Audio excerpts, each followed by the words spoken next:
ਇੱਕ ਓੰਕਾਰ ਸਤਨਾਮ ਕਰਤਾ ਪੁਰਖ ਨਿਰਭਉ ਨਿਰਵੈਰ ਅਕਾਲ ਮੂਰਤ ਅਜੂਨੀ ਸੈਭੰ ਗੁਰ ਪ੍ਰਸਾਦ ਜਪ ਆਦ ਸੱਚ ਜੁਗਾਦ ਸੱਚ ਹੈ ਭੀ ਸੱਚ ਨਾਨਕ ਹੋਸੀ ਭੀ ਸੱਚ ਚੱਕਰ ਚਿਹਨ ਅਰ ਬਰਨ ਜਾਤ ਅਰ ਪਾਤ ਨਹਿਨ ਜਿਹੇ ਰੂਪ ਰੰਗ ਅਰ ਰੇਖ ਭੇਖ ਕੋ ਕਹਿ ਨ ਸਕਤ ਕਹੇ ਅਚਲ ਮੂਰਤ ਅਨਭਉ ਪ੍ਰਕਾਸ਼ ਅਮਿਤੋਜ ਕਹਿਜੈ ਕੋਟ ਇੰਦਰ ਇੰਦਰਾਣ ਸਾਹੇ ਸਾਹਾਣ ਗਣਿਜੈ ਤ੍ਰਿਭਵਨ ਮਹੀਪ ਸੁਰ ਨਰ ਅਸੁਰ ਨੇਤ ਨੇਤ ਬਨ ਤ੍ਰਿਣ ਕਹਿਤ ਤਵੈ ਸਰਬ ਨਾਮ ਕਥੈ ਕਵਨ ਕਰਮ ਨਾਮ ਬਰਨਤ ਸੁਮਤ ਤਵੈ ਸਰਬ ਨਾਮ ਕਥੈ ਕਵਨ ਕਰਮ ਨਾਮ ਬਰਨਤ ਸੁਮਤ। ਵਾਹਿਗੁਰੂ ਜੀ ਕਾ ਖਾਲਸਾ ਵਾਹਿਗੁਰੂ ਜੀ ਕੀ ਫਤਿਹ। ਸਤਿਗੁਰੂ ਪਾਤਸ਼ਾਹ ਜੀ ਦੀ ਸਾਜੀ ਨਵਾਜੀ ਹੋਈ ਸਨਮਾਨਯੋਗ ਸਾਧ ਸੰਗਤ ਜੀਓ, ਗੁਰੂ ਸਾਹਿਬ ਜੀ ਦੇ ਦਰਬਾਰ ਅੰਦਰ ਆਸਾ ਦੀ ਵਾਰ ਜੀ ਦੇ ਕੀਰਤਨ ਦੀ ਸੰਪੂਰਨਤਾ ਹੋਈ ਹੈ। ਤਿਸ ਤੋਂ ਉਪਰੰਤ ਹਰ ਰੋਜ਼ ਦੇ ਨਿਯਮ ਅਨੁਸਾਰ ਪਾਵਨ ਪਵਿੱਤਰ ਸ੍ਰੀ ਮੁੱਖ ਵਾਕ ਦੀ ਕਥਾ ਵਿਆਖਿਆ ਦਾ ਸਮਾਂ ਹੋਇਆ ਹੈ। ਅੱਜ ਦੇ ਪਵਿੱਤਰ ਫੁਰਮਾਨ ਧੰਨ ਗੁਰੂ ਗ੍ਰੰਥ ਸਾਹਿਬ ਮਹਾਰਾਜ ਪਾਤਸ਼ਾਹ ਜੀ ਦੇ 735 ਨੰਬਰ ਅੰਗ ਉੱਪਰ ਸ਼ਿਸ਼ੋਭਤ ਸ੍ਰੀ ਗੁਰੂ ਰਾਮਦਾਸ ਸਾਹਿਬ ਪਾਤਸ਼ਾਹ ਜੀ ਦਾ ਸੂਹੀ ਰਾਗ ਵਿੱਚ ਉਚਾਰਨ ਕੀਤਾ ਹੋਇਆ ਸ਼ਬਦ ਪ੍ਰਾਪਤ ਹੋਇਆ ਹੈ। ਧੰਨ ਧੰਨ ਰਾਮਦਾਸ ਗੁਰ ਜਿਨ ਸਿਰਿਆ ਤਿਨੈ ਸਵਾਰਿਆ ਪੂਰੀ ਹੋਈ ਕਰਾਮਾਤ ਆਪ ਸਿਰਜਨਹਾਰੈ ਧਾਰਿਆ। ਸਿੱਖੀ ਅਤੇ ਸੰਗਤੀ ਪਾਰ ਬ੍ਰਹਮ ਕਰ ਨਮਸਕਾਰਿਆ ਅਟਲ ਅਥਾਹ ਅਤੋਲ ਤੂੰ ਤੇਰਾ ਅੰਤ ਨਾ ਪਾਰਾ ਵਾਰਿਆ। ਜਿਨੀ ਤੂੰ ਸੇਵਿਆ ਭਾਉ ਕਰ ਸੇ ਤੁਧ ਪਾਰ ਉਤਾਰਿਆ। ਲਬ ਲੋਭ ਕਾਮ ਕ੍ਰੋਧ ਮੋਹ ਮਾਰ ਕੱਢੇ ਤੁਧ ਸਾ ਪਰਵਾਰਿਆ। ਧਨ ਸੋ ਤੇਰਾ ਥਨ ਹੈ ਸੱਚ ਤੇਰਾ ਪੈ ਸਕਾਰਿਆ। ਨਾਨਕ ਤੂੰ ਲਹਿਣਾ ਤੂੰ ਹੈ ਗੁਰ ਅੰਮ੍ਰਿਤ ਤੂੰ ਵਿਚਾਰਿਆ। ਗੁਰ ਡਿਠਾ ਤਾਂ ਮਨ ਸਾਧਾਰਿਆ। ਐਸੇ ਦੀਨ ਦਇਆਲ ਸਤਿਗੁਰੂ ਸ੍ਰੀ ਗੁਰੂ ਰਾਮਦਾਸ ਸਾਹਿਬ ਪਾਤਸ਼ਾਹ ਜੀ ਉਪਦੇਸ਼ ਬਖਸ਼ਿਸ਼ ਕਰਕੇ ਜਗਤ ਨੂੰ ਸਿੱਖਿਆ ਬਖਸ਼ਿਸ਼ ਕਰ ਰਹੇ ਹਨ। ਪ੍ਰੇਮ ਨਾਲ ਸਤਿਗੁਰਾਂ ਨੂੰ ਸੀਸ ਝੁਕਾਉਂਦੇ ਹੋਏ ਗੱਜ ਕੇ ਬੁਲਾਈਏ ਜੀ ਸਤਨਾਮ ਸ੍ਰੀ ਵਾਹਿਗੁਰੂ ਜੀ। ਸੂਹੀ ਮਹੱਲਾ ਚੌਥਾ। ਜਿਨ ਕੈ ਅੰਤਰ ਵਸਿਆ ਮੇਰਾ ਹਰ ਹਰ ਤਿਨ ਕੇ ਸਭ ਰੋਗ ਗਵਾਏ। ਪਾਤਸ਼ਾਹ ਫਰਮਾਉਂਦੇ ਨੇ, ਜਿਨ੍ਹਾਂ ਦੇ ਹਿਰਦੇ ਦੇ ਵਿੱਚ ਪਰਮਾਤਮਾ ਦਾ ਨਾਮ ਵਸ ਜਾਂਦਾ ਹੈ ਉਹਨਾਂ ਦੇ ਸੰਪੂਰਨ ਹੀ ਰੋਗ ਖਤਮ ਹੋ ਜਾਂਦੇ ਨੇ, ਉਹ ਤੰਦਰੁਸਤ ਹੋ ਜਾਂਦੇ ਨੇ। ਆਤਮਾ ਦੇ ਰੋਗ ਅਲੱਗ ਹੋਇਆ ਕਰਦੇ ਹੈ, ਸਰੀਰ ਦੇ ਰੋਗ ਅਲੱਗ ਹੋਇਆ ਕਰਦੇ ਹੈ। ਪਾਤਸ਼ਾਹ ਜੀ ਫਰਮਾਉਂਦੇ ਨੇ ਇਹ ਦੋਨੇ ਤਰ੍ਹਾਂ ਦੇ ਹੀ ਰੋਗ ਖਤਮ ਹੋ ਜਾਂਦੇ ਨੇ ਜੇ ਪ੍ਰਮਾਤਮਾ ਦਾ ਨਾਮ ਹਿਰਦੇ ਵਿੱਚ ਵਸ ਜਾਏ ਤਾਂ। ਜੋ ਵਸਦਾ ਹੈ ਕਿਤੇ, ਇਸ ਦਾ ਮਤਲਬ ਹੁੰਦਾ ਹੈ ਉਸ ਘਰ ਦੇ ਉੱਤੇ ਉਸ ਦਾ ਉਹ ਕਬਜ਼ਾ ਹੁੰਦਾ ਹੈ। ਉਸ ਘਰ ਦਾ ਮਾਲਕ ਉਤਨੇ ਸਮੇਂ ਵਾਸਤੇ ਉਹੀ ਹੁੰਦਾ ਹੈ। ਇਨਸਾਨ ਦੇ ਮਾਨਸਿਕਤਾ ਦੇ ਅੰਦਰ ਪਰਮਾਤਮਾ ਦਾ ਨਾਮ ਤਾਂ ਬਹੁਤ ਔਖਾ ਵਸਦਾ ਹੈ, ਪਰ ਬਾਕੀ ਬਹੁਤ ਕੁਝ ਸਹਿਜ ਸੁਭਾਇਕ ਹੀ ਵਸ ਰਿਹਾ ਹੈ ਔਰ ਉਹਨਾਂ ਦਾ ਮਨੁੱਖ ਦੇ ਉੱਪਰ ਕਬਜ਼ਾ ਵੀ ਹੈ। ਮਨੁੱਖ ਦੇ ਮਨ ਉੱਪਰ ਕਬਜ਼ਾ ਹੈ, ਬਿਰਤੀ ਬੁੱਧ ਔਰ ਸਰੀਰ ਦੇ ਉੱਪਰ ਵੀ ਕਬਜ਼ਾ ਹੈ। ਔਰ ਮੁੱਖ ਰੂਪ ਦੇ ਵਿੱਚ ਮਨੁੱਖ ਦੇ ਅੰਦਰ ਜਿਸ ਚੀਜ਼ ਨੇ ਵਾਸਾ ਕੀਤਾ ਹੋਇਆ ਹੈ ਉਹ ਹੰਕਾਰ ਹੈ। ਹਉਮੈ ਹੈ। ਗੁਰੂ ਸਾਹਿਬ ਜੀ ਨੇ ਬਾਣੀ ਅੰਦਰ ਨਿਰਣਾ ਕੀਤਾ ਹੈ ਕਿ ਇਹ ਹੰਕਾਰ ਇੱਕ ਰੋਗ ਹੈ ਔਰ ਬੜਾ ਵੱਡਾ ਦੀਰਘ ਰੋਗ ਹੈ, ਗਹਿਰਾ ਰੋਗ ਹੈ। ਪਾਤਸ਼ਾਹ ਫਰਮਾਉਂਦੇ ਨੇ ਕਿ ਇਹ ਹਉਮੈ ਦਾ ਰੋਗ ਮੰਨ ਲਓ ਜਿਸ ਤਰ੍ਹਾਂ ਮਨੁੱਖ ਦੇ ਹਿੱਸੇ ਹੀ ਆ ਗਿਆ ਹੋਵੇ, ਕਿਉਂਕਿ ਜਦ ਪ੍ਰਮਾਤਮਾ ਅਕਾਲ ਪੁਰਖ ਦੀ ਸਾਜੀ ਹੋਈ 84 ਲੱਖ ਸ੍ਰਿਸ਼ਟੀ ਦਾ ਗੁਰੂ ਸਾਹਿਬ ਜ਼ਿਕਰ ਕਰਦੇ ਨੇ, ਉਦੋਂ ਇਸ 84 ਲੱਖ ਜੂਨ ਵਿੱਚੋਂ ਹੋਰਨਾਂ ਵੀ ਬਹੁਤ ਸਾਰੀਆਂ ਜੂਨਾਂ ਦੇ ਸੁਭਾਅ ਦਾ ਜ਼ਿਕਰ ਕਰਦੇ ਨੇ। ਤੋ ਉਹ ਪਾਤਸ਼ਾਹ ਜੀ ਇਸ ਤਰ੍ਹਾਂ ਨਿਰਣਾ ਦਿੰਦੇ ਹੋਏ ਇਹ ਫਰਮਾਉਂਦੇ ਨੇ ਕਿ ਹਉਮੈ ਦਾ ਰੋਗ ਇਹ ਮਨੁੱਖ ਦੇ ਹੀ ਪੱਲੇ ਪੈ ਗਿਆ ਹੋਇਆ ਹੈ। ਸਭ ਤੋਂ ਵੱਧ ਹਉਮੈ ਮਨੁੱਖ ਨੂੰ ਹੈ। ਗੁਰੂ ਸਾਹਿਬ ਦਾ ਫਰਮਾਨ ਹੈ, ਹਉਮੈ ਰੋਗ ਮਨੁੱਖ ਕਉ ਦੀਨਾ, ਕਾਮ ਰੋਗ ਮੈਗਲ ਬਸ ਲੀਨਾ, ਦ੍ਰਿਸ਼ਟ ਰੋਗ ਪਚ ਮੋਏ ਪਤੰਗਾ। ਦ੍ਰਿਸ਼ਟੀ ਦਾ ਦੇਖਣ ਦਾ ਰੋਗ ਗੁਰੂ ਸਾਹਿਬ ਨੇ ਪਤੰਗਿਆਂ ਦੇ ਹਿੱਸੇ ਦੱਸਿਆ ਹੈ ਕਿ ਇਹਨਾਂ ਦੇ ਹਿੱਸੇ ਆਇਆ। ਦੇਖ ਕੇ ਕਿਸੇ ਸ਼ਮਾ ਬਲਦੀ ਹੋਈ ਨੂੰ ਇਹ ਦੇਖ ਕੇ ਇਹ ਜਾ ਕੇ ਉੱਥੇ ਆਪਣੀ ਆਹੂਤੀ ਦੇ ਦਿੰਦੇ ਹੈ, ਇਹਨਾਂ ਦੀ ਮੌਤ ਹੋ ਜਾਂਦੀ ਹੈ, ਪਰ ਇਹ ਰੋਗ ਇਹਨਾਂ ਦਾ ਉਤਰਦਾ ਨਹੀਂ। ਦ੍ਰਿਸ਼ਟ ਰੋਗ ਪਚ ਮੋਏ ਪਤੰਗਾ, ਨਾਦ ਰੋਗ ਖੱਪ ਗਏ ਕੁਰੰਗਾ। ਹਰਨ ਦੇ ਜਿੰਮੇ ਹਿਰਨ ਦੇ ਹਿੱਸੇ ਕਹਿੰਦੇ ਨੇ ਇੱਕ ਘੰਡੇ ਹੇੜੇ ਦੇ ਸ਼ਬਦ ਦੀ ਆਵਾਜ਼ ਹੁੰਦੀ ਹੈ, ਉਹ ਹਿੱਸੇ ਆਈ ਹੋਈ ਉਸ ਨੂੰ ਸੁਣਨ ਦੇ ਵਾਸਤੇ ਇਹ ਵੀ ਆਪਣੀ ਮੌਤ ਕਰਵਾ ਲੈਂਦਾ। ਸ਼ਿਕਾਰੀ ਇਸ ਨੂੰ ਪਕੜ ਲੈਂਦੇ ਹੈ ਉਹ ਆਵਾਜ਼ ਸੁਣਾ ਕੇ, ਪਰ ਇਹਦੀ ਆਦਤ ਨਹੀਂ ਜਾਂਦੀ। ਗੁਰੂ ਸਾਹਿਬ ਕਹਿੰਦੇ ਉਹਨੂੰ ਇਹ ਸੁਣਨ ਦਾ ਰੋਗ ਇਹ ਲੱਗਾ ਹੋਇਆ ਹੈ। ਤੋ ਪਾਤਸ਼ਾਹ ਫਰਮਾਉਂਦੇ ਨਾਦ ਰੋਗ ਖੱਪ ਗਏ ਕੁਰੰਗਾ। ਫਿਰ ਅੱਗੇ ਰਹਾਉ ਦੀਆਂ ਪੰਕਤੀਆਂ ਦੱਸਦੇ ਕਿ ਜੋ ਜੋ ਦੀਸੈ ਸੋ ਸੋ ਰੋਗੀ, ਰੋਗ ਰਹਿਤ ਮੇਰਾ ਸਤਿਗੁਰ ਜੋਗੀ। ਜੋ ਜੋ ਵੀ ਧਰਤੀ 'ਤੇ ਦਿਸ ਰਿਹਾ ਹੈ, ਪਾਤਸ਼ਾਹ ਫਰਮਾਉਂਦੇ ਸਾਰਾ ਹੀ ਜਗਤ ਕਿਸੇ ਨਾ ਕਿਸੇ ਕਾਰਨ ਕਰਕੇ ਜ਼ਰੂਰ ਰੋਗੀ ਹੈ। ਤੋ ਜੇ ਕੋਈ ਰੋਗ ਤੋਂ ਅਰੋਗ ਹੈ, ਰਹਿਤ ਹੈ, ਤਾਂ ਉਹ ਮੇਰਾ ਸੱਚਾ ਸਤਿਗੁਰੂ ਹੈ ਜੋ ਪ੍ਰਮਾਤਮਾ ਦੇ ਨਾਲ ਜੁੜਿਆ ਹੋਇਆ ਜੋਗੀ ਹੈ। ਰੋਗ ਰਹਿਤ ਮੇਰਾ ਸਤਿਗੁਰ ਜੋਗੀ। ਅਤੇ ਇਸ ਤੋਂ ਅੱਗੇ ਹੋਰ ਵੀ ਪਾਤਸ਼ਾਹ ਫਰਮਾਉਂਦੇ ਨੇ, ਜਿਹਵਾ ਰੋਗ ਮੀਨ ਗ੍ਰਸਿਆਨੋ। ਮਛਲੀ ਦੇ ਹਿੱਸੇ ਪਾਤਸ਼ਾਹ ਨੇ ਕਿਹਾ ਉਸ ਨੂੰ ਜਿਹਵਾ ਦੇ ਸਵਾਦ ਦਾ ਰੋਗ, ਤਾਂ ਉਹ ਸ਼ਿਕਾਰੀ ਉਸ ਨੂੰ ਥੋੜ੍ਹਾ ਜਿਹਾ ਮਾਸ ਦਾ ਟੁਕੜਾ ਜਾਂ ਆਟੇ ਦਾ ਟੁਕੜਾ ਲਗਾ ਕੇ ਪਾਣੀ ਵਿੱਚ ਡੁਬੋ ਕੇ ਉਸ ਨੂੰ ਪਕੜ ਲੈਂਦੇ, ਉਹਦੀ ਮੌਤ ਬਾਅਦ ਵਿੱਚ ਹੋ ਜਾਂਦੀ। ਇਸ ਰੋਗ ਦਾ ਸਦਕਾ ਉਹ ਮਾਰੀ ਜਾਂਦੀ ਹੈ। ਜਿਹਵਾ ਰੋਗ ਮੀਨ ਗ੍ਰਸਿਆਨੋ, ਬਾਸਨ ਰੋਗ ਭਵਰ ਬਿਨਸਾਨੋ। ਵਾਸ਼ਨਾ ਲੈਣ ਦਾ, ਸੁਗੰਧੀ ਲੈਣ ਦਾ ਰੋਗ ਭਵਰੇ ਨੂੰ ਹੈ। ਫੁੱਲ ਵਿੱਚ ਬੈਠਾ ਹੋਇਆ ਉੱਠਦਾ ਹੀ ਨਹੀਂ। ਸ਼ਾਮ ਵੇਲੇ ਫੁੱਲ ਦੀਆਂ ਪੱਤੀਆਂ ਬੰਦ ਹੋ ਜਾਂਦੀਆਂ, ਸਵੇਰ ਵੇਲੇ ਫੁੱਲ ਤੋੜਨ ਵਾਲਾ ਵਿੱਚੇ ਹੀ ਉਸ ਨੂੰ ਵੀ ਲੈ ਜਾਂਦਾ ਹੈ। ਜਿੱਥੇ ਫੁੱਲਾਂ ਦਾ ਅਰਕ ਨਿਕਲਦਾ ਵਿੱਚੇ ਹੀ ਭਵਰੇ ਦਾ ਅਰਕ ਨਿਕਲ ਜਾਂਦਾ ਹੈ, ਉਹ ਵੀ ਮਰ ਜਾਂਦਾ ਹੈ। ਇਹ ਸਤਿਗੁਰਾਂ ਨੇ ਨਿਰਣੇ ਦਿੱਤੇ ਹੋਏ ਬਾਣੀ ਦੇ ਅੰਦਰ। ਪਾਤਸ਼ਾਹ ਫਰਮਾਉਂਦੇ ਬਾਸਨ ਰੋਗ ਭਵਰ ਬਿਨਸਾਨੋ, ਹੇਤ ਰੋਗ ਕਾ ਸਗਲ ਸੰਸਾਰਾ, ਤ੍ਰਿਬਿਧ ਰੋਗ ਮਹਿ ਬਦੇ ਬਿਕਾਰਾ। ਪਾਤਸ਼ਾਹ ਫਰਮਾਉਂਦੇ ਹੇਤ ਦਾ ਅਰਥ ਹੈ ਮੋਹ। ਪਾਤਸ਼ਾਹ ਕਹਿੰਦੇ ਮੋਹ ਦਾ ਰੋਗ ਸਾਰੇ ਸੰਸਾਰ ਨੂੰ ਹੀ ਚੰਬੜਿਆ ਹੋਇਆ ਹੈ। ਹੇਤ ਰੋਗ ਕਾ ਸਗਲ ਸੰਸਾਰਾ, ਤ੍ਰਿਬਿਧ ਰੋਗ ਮਹਿ ਬਦੇ ਬਿਕਾਰਾ। ਤ੍ਰਿਬਿਧ ਤਿੰਨ ਤਰ੍ਹਾਂ ਦੀ ਬਿਰਤੀ ਦੇ ਵਿੱਚ ਰਹਿੰਦੇ ਰਹਿੰਦੇ ਜੀਵਾਂ ਦੇ ਅੰਦਰ ਇਹ ਵਿਕਾਰ ਵੱਧਦੇ ਰਹਿੰਦੇ ਨੇ। ਫਿਰ ਪਾਤਸ਼ਾਹ ਅੱਗੇ ਫਰਮਾਉਂਦੇ ਨੇ ਕਿ ਦੇਖੋ ਰੋਗੈ ਮਰਤਾ, ਰੋਗ ਦੇ ਵਿੱਚ ਰਹਿੰਦਾ ਹੋਇਆ ਹੀ ਇਨਸਾਨ ਔਰ ਇਹ ਜੀਵ ਮਰ ਜਾਂਦਾ ਹੈ। ਰੋਗੈ ਜਨਮੈ, ਤੋ ਰੋਗ ਦੇ ਵਿੱਚ ਰਹਿੰਦਾ ਹੋਇਆ ਹੀ ਰਹਿ ਗਿਆ ਸੀ ਰੋਗ ਵਿੱਚ, ਇਸੇ ਕਰਕੇ ਉਸ ਨੂੰ ਦੁਬਾਰਾ ਜਨਮ ਲੈਣਾ ਪੈ ਗਿਆ। ਅਗਰ ਮਾਨਸਿਕਤਾ ਵਿੱਚੋਂ ਇਹ ਰੋਗ ਖਤਮ ਹੋ ਗਏ ਹੁੰਦੇ, ਵਾਸ਼ਨਾ ਖਤਮ ਹੋ ਗਈ ਹੁੰਦੀ, ਇੱਛਾ ਖਤਮ ਹੋ ਗਈ ਹੁੰਦੀ, ਤੋ ਦੁਬਾਰਾ ਜਨਮ ਹੀ ਨਾ ਲੈਣਾ ਪੈਂਦਾ। ਇਹ ਰੋਗ ਹੀ ਹਨ। ਮਹਾਰਾਜ ਪਾਤਸ਼ਾਹ ਫਰਮਾਉਂਦੇ ਰੋਗੈ ਮਰਤਾ, ਰੋਗੈ ਜਨਮੈ, ਰੋਗੈ ਫਿਰ ਜੋਨੀ ਭਰਮੈ। ਇਹ ਰੋਗ ਦਾ ਹੀ ਇਸ ਨੂੰ ਜਿਹੜਾ ਸੰਤਾਪ ਮਿਲ ਰਿਹਾ ਹੈ ਕਿ ਫਿਰ ਜੋਨੀ ਭਰਮੈ, ਬਾਰ ਜੂਨਾਂ ਦੇ ਵਿੱਚ ਭਰਮਣ ਕਰ ਰਿਹਾ ਹੈ। ਰੋਗੈ ਫਿਰ ਜੋਨੀ ਭਰਮੈ, ਰੋਗ ਬੰਦ ਰਹਿਣ ਰੱਤੀ ਨਾ ਪਾਵੈ।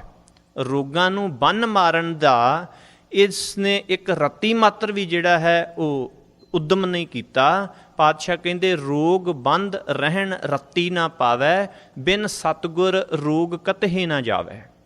ਸਤਿਗੁਰਾਂ ਨੇ ਇਤਨਾ ਲੰਬਾ ਇਸ ਰੋਗਾਂ ਦੇ ਬਾਰੇ ਦੱਸ ਕੇ ਪਾਤਸ਼ਾਹ ਨੇ ਫਰਮਾ ਦਿੱਤਾ ਕਿ ਬਿਨਾਂ ਸਤਿਗੁਰਾਂ ਦੇ ਚਰਨੀ ਲੱਗਣ ਤੋਂ ਇਹ ਰੋਗ ਜਾ ਨਹੀਂ ਸਕਦੇ। ਸਤਿਗੁਰੂ ਸਾਹਿਬ ਹੀ ਰੋਗ ਨਿਵਾਰਦੇ ਨੇ। ਬਿਨ ਸਤਿਗੁਰ ਰੋਗ ਕਤਹੀ ਨਾ ਜਾਵੇ।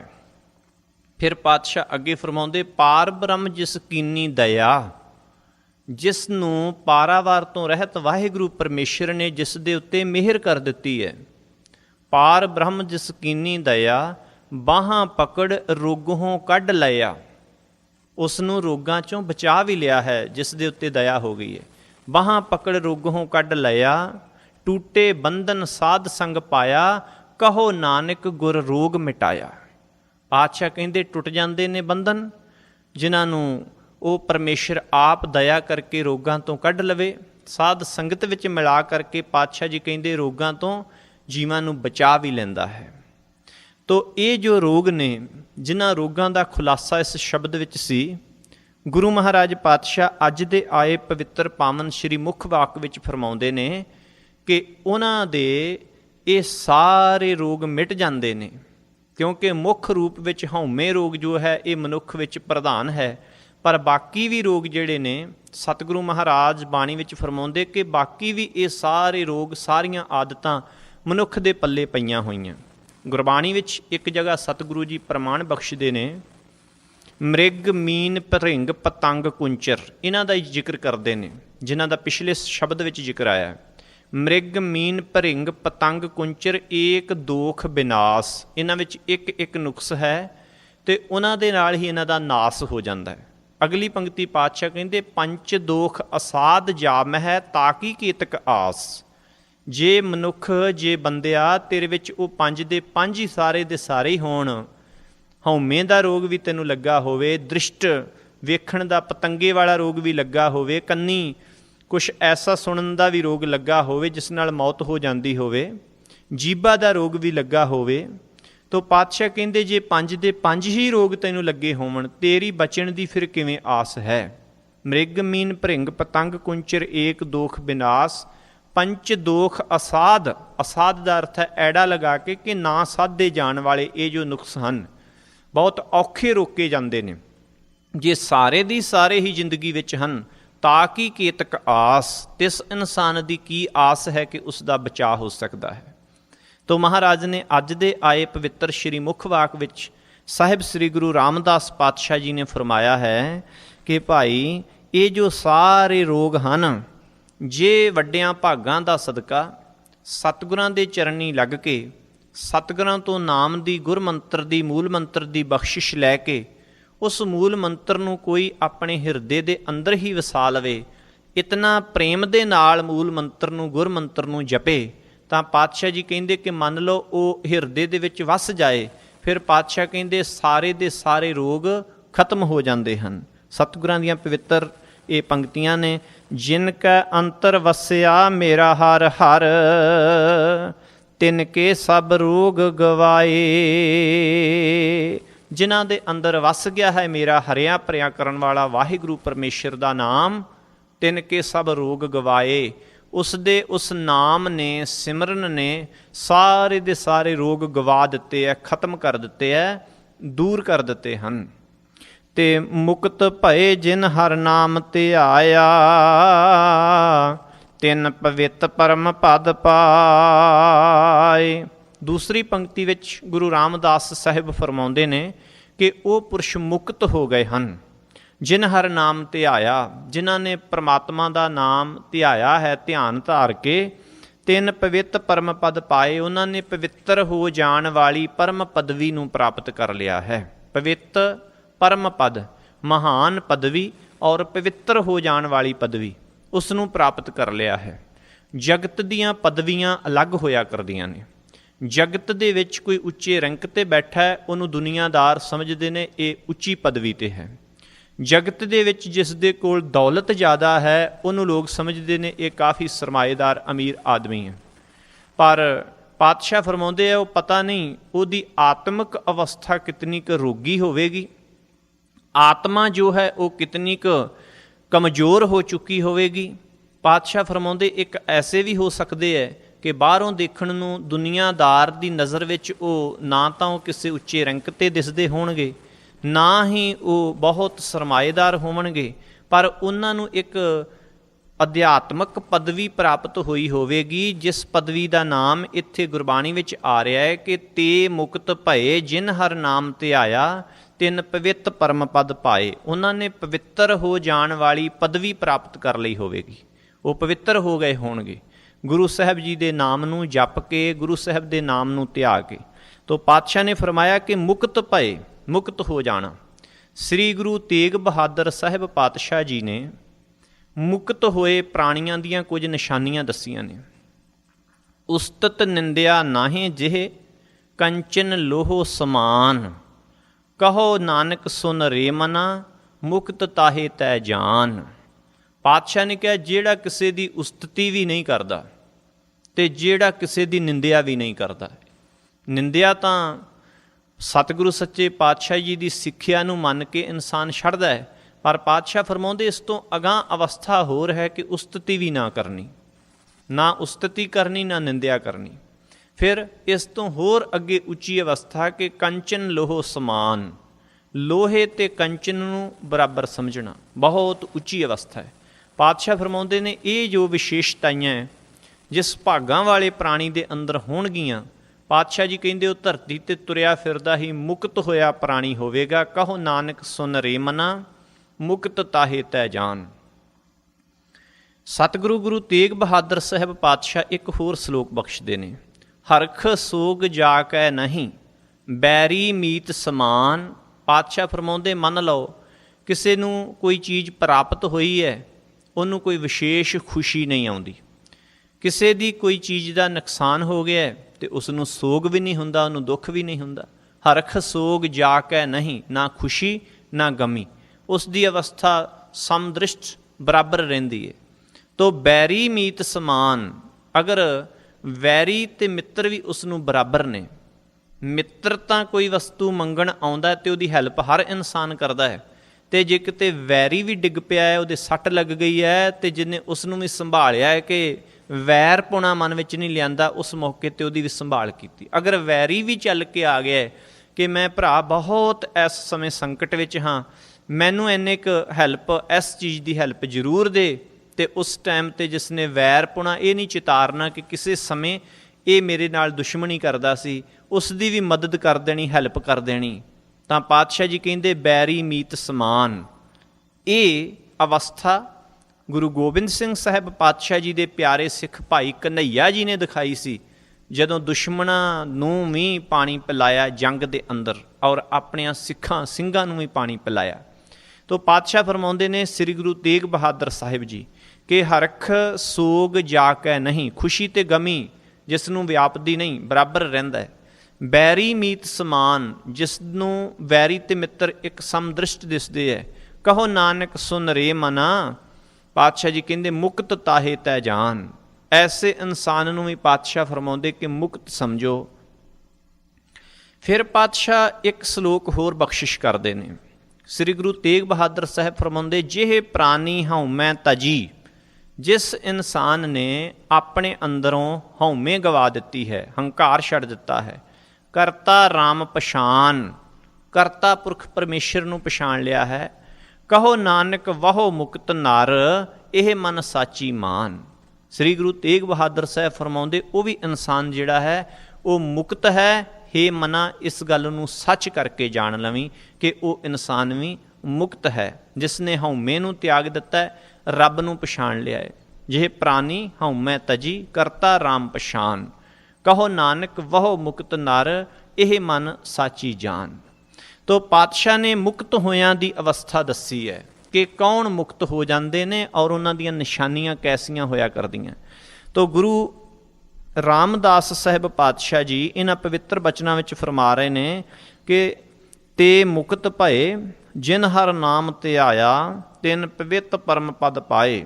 ਅੱਗੇ ਰਹਾਉ ਦੀਆਂ ਪੰਕਤੀਆਂ ਪਾਤਸ਼ਾਹ ਬਖਸ਼ਦੇ ਨੇ। ਮੇਰੇ ਰਾਮ ਹਰ ਜਨ ਆਰੋਗ ਭਏ, ਗੁਰ ਬਚਨੀ ਜਿਨਾ ਜਪਿਆ ਮੇਰਾ ਹਰ ਹਰ, ਤਿਨ ਕੇ ਹਉਮੈ ਰੋਗ ਗਏ। ਮੇਰੇ ਰਾਮ, ਐ ਮੇਰੇ ਸਰਬ ਰਮੇ ਹੋਏ ਸਰਬ ਵਿਆਪਕ ਪਰਮਾਤਮਾ ਜੀ, ਜਿਹੜੇ ਤੇਰੇ ਜਨ ਨੇ, ਜਿਹੜੇ ਤੇਰੇ ਦਾਸ ਨੇ, ਆਰੋਗ ਭਏ, ਉਹ ਤੰਦਰੁਸਤ ਹੋ ਗਏ ਹੈ, ਉਹ ਰੋਗ ਤੋਂ ਰਹਿਤ ਹੋ ਗਏ ਹੈ। ਮਹਾਰਾਜ ਪਾਤਸ਼ਾਹ ਉਹ ਇਸ ਤਰ੍ਹਾਂ ਰੋਗ ਤੋਂ ਰਹਿਤ ਹੋ ਗਏ ਹੈ ਕਿ ਗੁਰਬਚਨੀ ਜਿਨ੍ਹਾਂ ਜਪਿਆ ਮੇਰਾ ਹਰ ਹਰ, ਗੁਰਬਚਨੀ ਗੁਰੂ ਸਾਹਿਬ ਜੀ ਦੇ ਬਚਨਾਂ ਨੂੰ ਮੰਨ ਕੇ, ਗੁਰੂ ਪਾਤਸ਼ਾਹ ਜੀ ਦੇ ਬਚਨ ਕਮਾ ਕੇ ਜਿਨ੍ਹਾਂ ਨੇ ਜਪਿਆ ਹੈ ਹਰ ਹਰ ਪਰਮੇਸ਼ਰ ਦਾ ਨਾਮ, ਤਿਨਕੇ ਹਉਮੈ ਰੋਗ ਗਏ, ਉਹਨਾਂ ਦੇ ਹਉਮੈ ਦੇ ਰੋਗ ਖਤਮ ਹੋ ਗਏ ਹਨ, ਉਹ ਅਰੋਗ ਹੋ ਗਏ ਨੇ, ਤੰਦਰੁਸਤ ਹੋ ਗਏ ਨੇ। ਰਹਾਉ ਵਿਸਰਾਮ ਦੇ ਕੇ ਪਾਤਸ਼ਾਹ ਜੀ ਅੱਗੇ ਫਰਮਾਨ ਕਰਦੇ ਨੇ, ਬ੍ਰਹਮਾ ਬਿਸ਼ਨ ਮਹਾਦੇਵ ਤ੍ਰੈ ਗੁਣ ਰੋਗੀ, ਵਿੱਚ ਹਉਮੈ ਕਾਰ ਕਮਾਈ। ਧੰਨ ਗੁਰੂ ਰਾਮਦਾਸ ਸਾਹਿਬ ਦਾ ਇਹ ਪਵਿੱਤਰ ਸ਼੍ਰੀ ਮੁੱਖ ਵਾਕ ਹੈ। ਸਤਿਗੁਰਾਂ ਨੇ ਇਹ ਫਰਮਾ ਦਿੱਤਾ ਹੈ ਕਿ ਵੱਡੇ ਦੇਵਤੇ ਜੋ ਕਿ 33 ਕਰੋੜ ਦੇਵਤਿਆਂ ਦੇ ਮੁਖੀ ਮੰਨੇ ਜਾਂਦੇ ਨੇ, ਬ੍ਰਹਮਾ, ਵਿਸ਼ਨੂੰ ਤੇ ਸ਼ਿਵ, ਮਹਾਰਾਜ ਸਾਹਿਬ ਨੇ ਇੱਥੇ ਮੋਹਰ ਲਾ ਦਿੱਤੀ ਕਿ ਉਹ ਵੀ ਰੋਗੀ ਹਨ, ਉਹ ਵੀ ਰੋਗੀ ਹਨ।